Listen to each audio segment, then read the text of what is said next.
This Karen steals her army boyfriend's car, has him beaten up, and then another Karen jumps in and you gotta hear this one. Oh yeah, and a car gets towed too. Check out this video in podcast form by searching Austin Stories wherever you listen, or check the video description for a link. That's not your car, lady. Wow. So this happened around 2008. My buddy Brock had gotten out of the military after 10 years. He'd started in the Marines but transitioned into the Army for the last 4 years before buying a house in Texas. When he got out, he did a variety of jobs before landing a gig with a repo service. He worked there for a year and had a lot of wild stories, but this one sticks out the most as he helped a fellow soldier get revenge on an evil ex. Brock was at the office speaking with his manager, who I'll refer to as Karen. Now, this particular Karen had a lot of Karen-like qualities, but was a force for good, if you can believe that. While they were talking, they see a young man enter the office. They immediately noticed he had 2 black eyes and his arm was in a sling. The young man, whose name I unfortunately never learned but I'll call Ben, asked how hard it would be for them to help repossess his car. Karen called her daughter in, Karen Jr., and had her pour Ben a cup of coffee. Karen then asked Ben to tell her a story. Ben began with telling her that he had just returned from a deployment. He had been dating a local girl that lived outside of the famous Fort Hood, not a good idea by the way, before the deployment.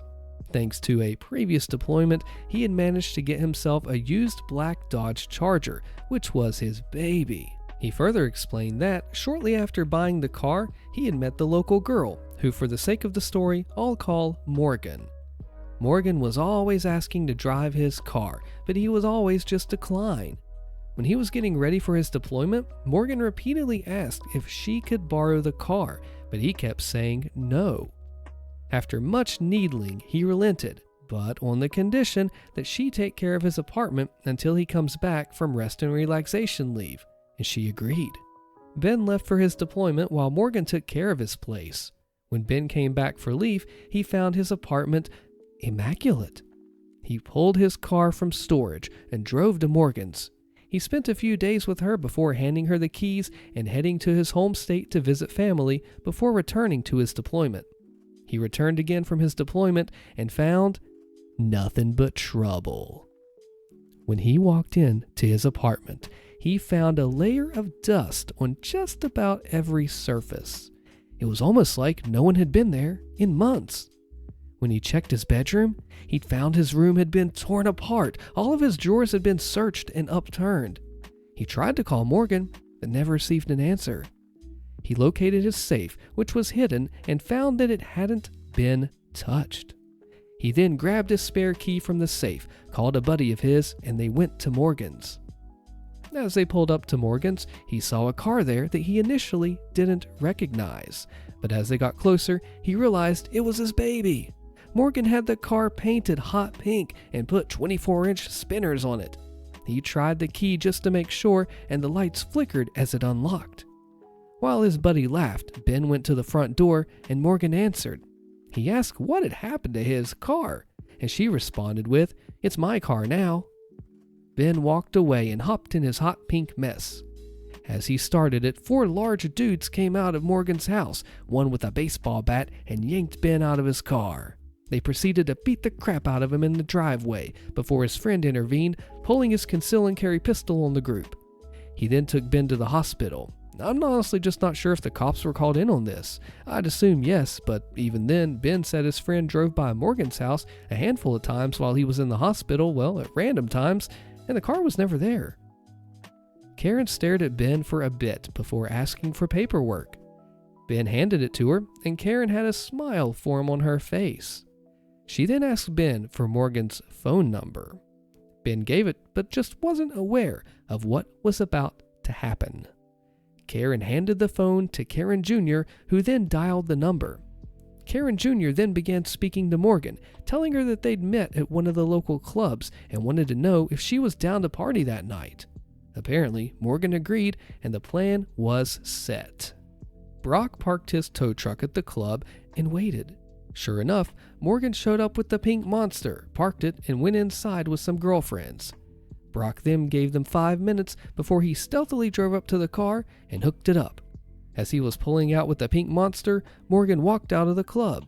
She saw her car in the tow truck and began trying to flag Brock down, but he was already out of there. The next day, it was business as usual at the office when Morgan called. She was furious that her car was stolen by them and wanted it back. Karen, using her best customer service voice, told her that if she had the registration, she could come and pick it up. Morgan began screaming louder that she was going to call the cops, at which point Karen sarcastically told her, "Please do," and then hung up on her. As this phone call was going on, Brock happened to look out the window and saw Morgan standing next to a car in a vacant lot, throwing what appeared to be a temper tantrum. After Karen hung up, Brock watched her get in her car on the passenger side, and Karen then looked out the window and had Brock verify it was her. She then began to smirk. Karen then proceeded to call the owner of the property that Morgan and her friend were occupying.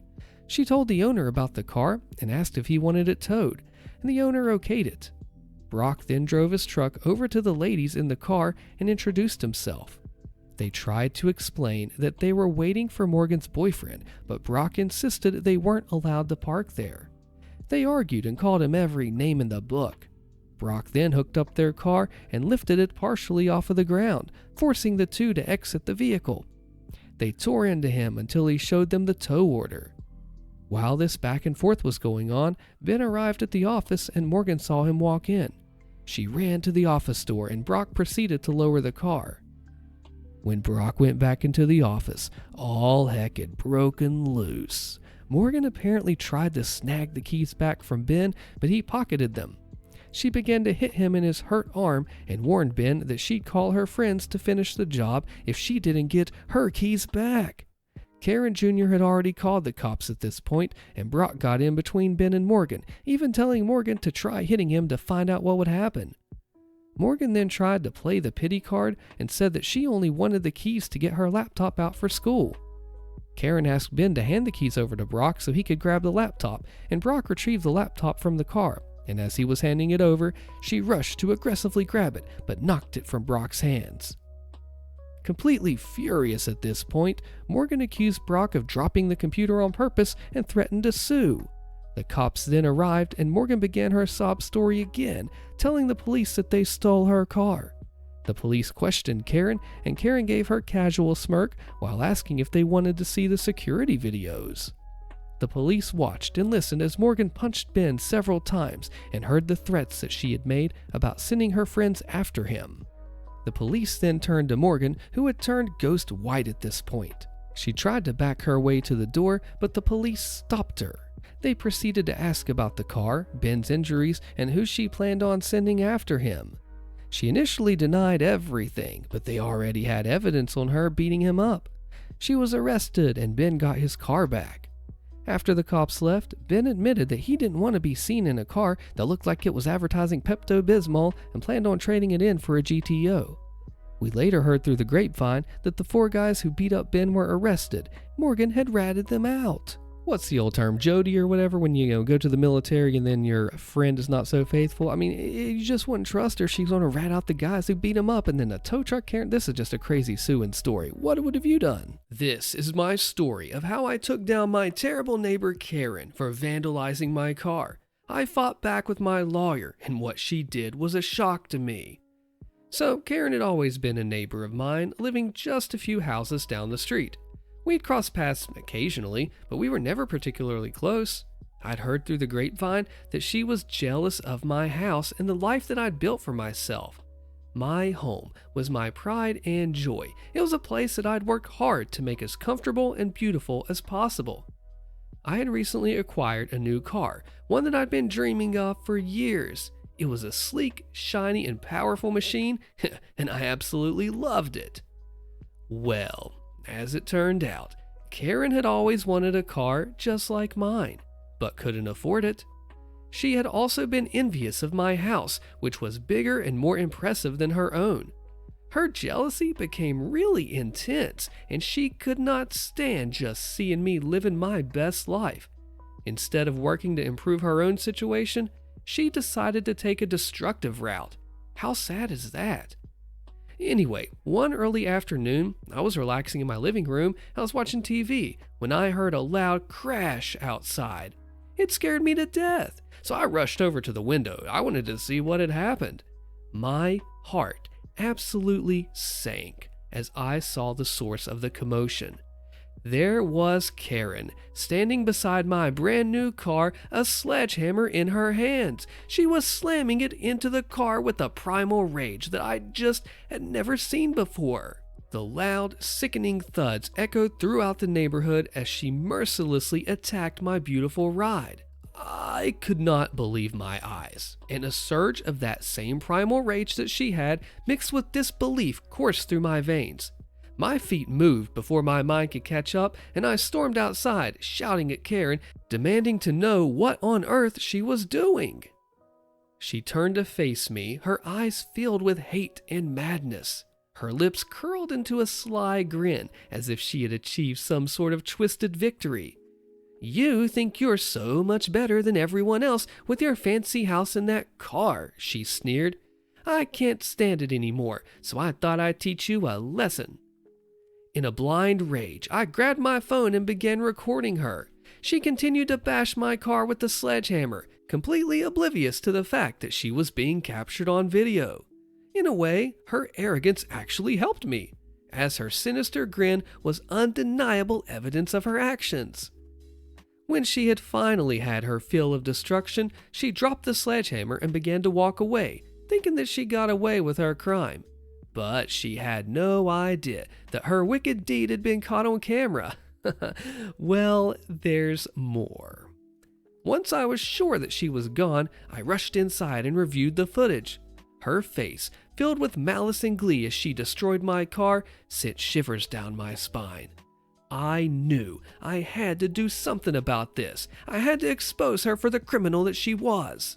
So what did I do? I decided to take the evidence to the police. Wouldn't have you? It wasn't an easy decision, as I knew it would likely lead to a confrontation with my neighbor. And I hate confrontation. I try to avoid it whenever I can because it's just so uncomfortable. But I couldn't just let her get away with such a blatant act of destruction, especially when I had the proof. It did hurt to record, but I knew I had to do it. I walked into the local police station, I presented the video footage, and I recounted the entire incident. The officer on duty was shocked at the clear evidence that I'd provided. He assured me that they would do everything in their power to bring Karen to justice. With the police now involved, I knew it was only a matter of time before they tracked Karen down. Her careless actions had left her exposed and vulnerable, and she was about to learn that you can't escape the consequences of your actions. You can only run for so long, but you can't hide, Karen. A few days later, the police located Karen and brought her in for questioning. She was caught completely off guard, unable to comprehend how her plan had unraveled so quickly. When confronted with the hard evidence, she had no choice but to confess to her actions. How could you not? She was charged with malicious destruction of property and arrested on the spot. With Karen in police custody, I felt a sense of relief and justice, but the ordeal was far from over. The damage to my car was extensive, and I had no choice but to contact my insurance company to assess the situation. And we all know, dealing with insurance sucks. The insurance adjuster arrived to inspect the wreckage and estimated the cost of the repairs. Unfortunately, the damage was so severe that the car was deemed a total loss. While I was devastated by the loss of my dream car, I was grateful for insurance, which would cover the cost for a replacement.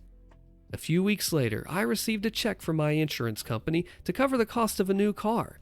It was a bittersweet moment, as the car I had loved was gone, and you just can't replace sentimental value. But at least I was getting a fresh start, right?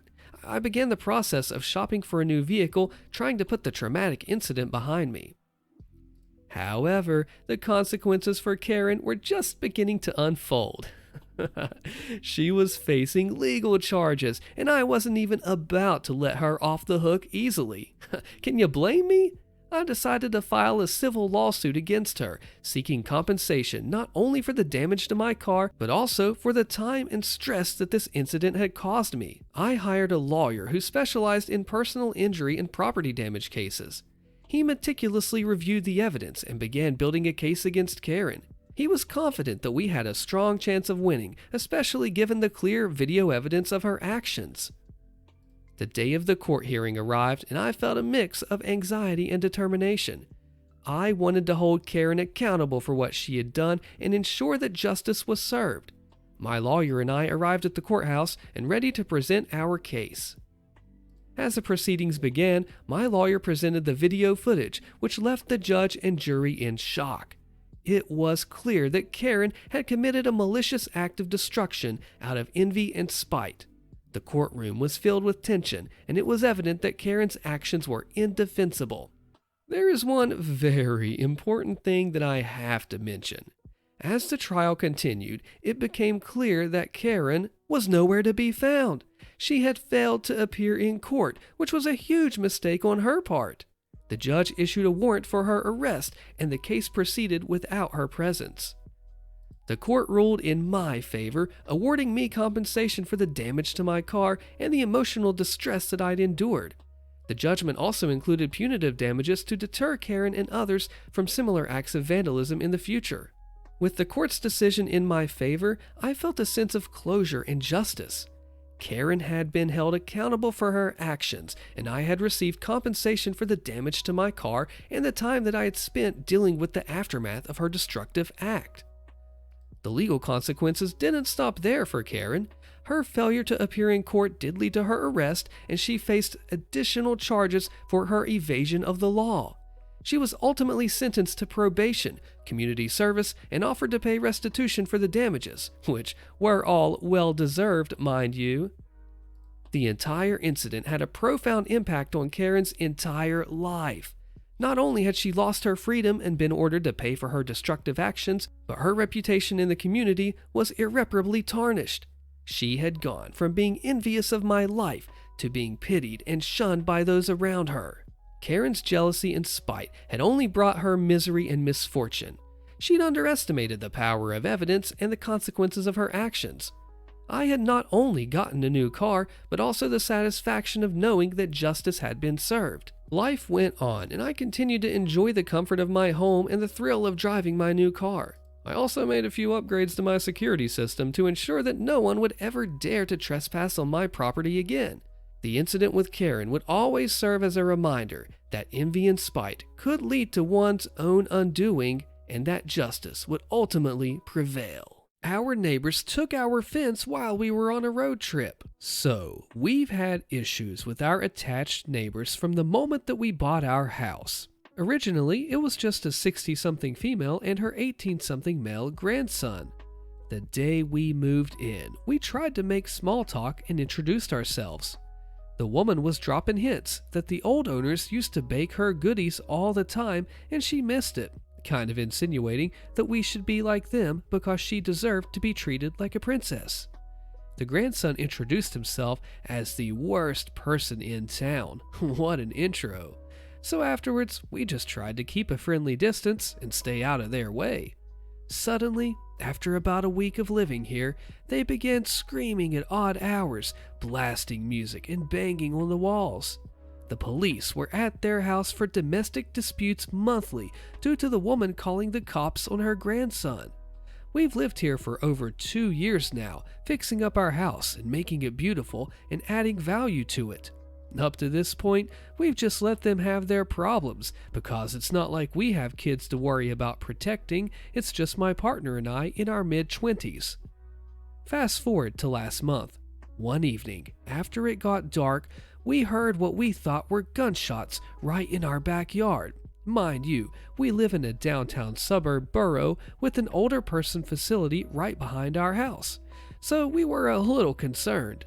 We have cameras that we installed just to be safe, so we checked them. The grandson and his friends were sitting in their yard talking about shooting another round. They'll just think it's fireworks, and that's a .45 round. Unfortunately, it was dark and we couldn't see them shoot it, but the camera picked up the sound of them shooting off 9 rounds, so naturally we called the cops. The kids then left, and the cops couldn't prove anyone was on the premises with the gun, so they let it go. In the beginning of August, the woman decided to let her daughter, sister-in-law, and their children move in with them for who knows what reason. Before this, they had only come to visit on holidays, and one time they left their infant child on the street in a carrier for over half an hour until I knocked and let them know that she was out there. None of my business. But from there on, the screaming and the yelling got worse, and this time with crying kids in the mix. I had half a mind to call CPS, but I've heard the awful things that happen to kids in the system, so I couldn't bring myself to do it. This month, we were fortunate enough to go on a road trip to see some cool places and visit family. We left at the end of August, and we were checking our cameras when we had service, which was not much. One day, we get a call from our unattached neighbor saying that our attached neighbors were building a really ugly shed with spare planks from who knows where. We tried not to worry too much because up to this point, their crappy shed wasn't our problem, other than an eyesore in the neighborhood. We just enjoyed the rest of our trip and let it go, occasionally checking to make sure they weren't in our yard or anything, since it's nicely fenced in and gated. Didn't catch anything on camera other than them building their crappy shed. We arrived home a few hours ago to find out those entitled jerks dug out and stole part of our fence, the metal post and chain link, to create a back fence and gate for their yard. This left huge holes in our back parking area that my partner almost tripped and fell into. They also tied into our fence incorrectly, pulling our fence lopsided and loose, basically damaging it. Unfortunately, our camera didn't catch them taking our fence, just it was in our yard in one frame and in theirs the next. We want to press charges, but aren't sure how to go about it. We checked our seller's disclosure stating that the previous owners of our house had put the fence in, so we know it was our fence that they took. I'm so livid, and I know yelling at them won't fix it, but how can you be so entitled that you can't even buy your own chain link fence, but instead steal your neighbors when they aren't home? Call the police, file a report, and cut any fence tied into your fence post. We are planning to call the borough tomorrow and file a report with the police. We would do that last part, but considering the gunshot situation, the fact that we share a wall with them that doesn't have a firewall between us, and the fact that we know they are violent people who don't want to do anything that would cause them to be violent toward us. Thank you for the good advice, though. It's very appreciated. Sometimes it's hard to think logically when you're seeing red. And then call your homeowner's insurance company as well. Very good idea and not something I thought of. See, you gotta be careful in this situation. You don't want to tick off the crazy neighbors, but you gotta do something to handle it. You could probably lawyer up in this situation. What do you think? What would you do? Karen hits me with her car, covers up the crime, so I put a lien on her house. Click the video on your screen to find out why and what happened, and I'll see you there.